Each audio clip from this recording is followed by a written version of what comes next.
Как издържате на целия тоя административен абсурд в България, направо не знам, пичове. Прибирам се от чужбина за кратко, колкото да оправя някакви документи. След няколко часа борба с свещеното българско чудо, държавата на подписа, печата, хартията и гише 55, вече официално ми идва да удара някого жив. Нещо напълно елементарно, което навън става с няколко клика на телефона, тук изисква жертвоприношение пред олтара на чиновничката във вечен институционален PMS, мамка му стара. Отиваш в институцията А, те те пращат в институцията Б.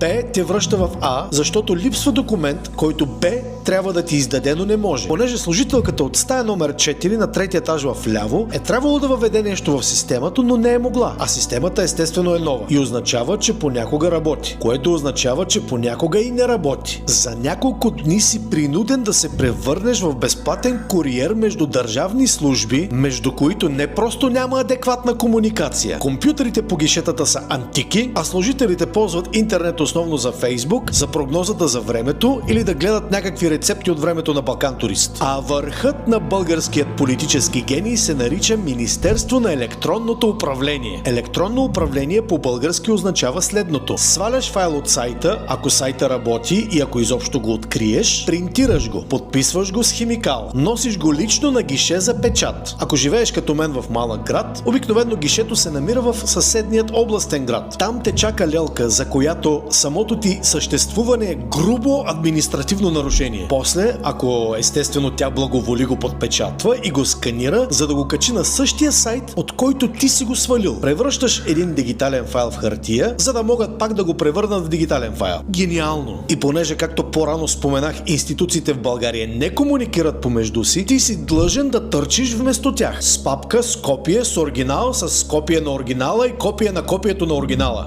Бати ритуалите за закаляване на нервната система, честно. А ако оцелееш след всички коридори, гишета, обедни почивки и реплики, тук не е информация, най-накрая получаваш заветният лист хартия с подпис и печат. И съответно веднага след това трябва да го сканираш, защото компанията в държавата, в която работиш, го иска в дигитален вид. Тоест България те прекарва през средновековието, за да можеш да докажеш пред целия нормален свят, че можеш да съществуваш и като нормален човек.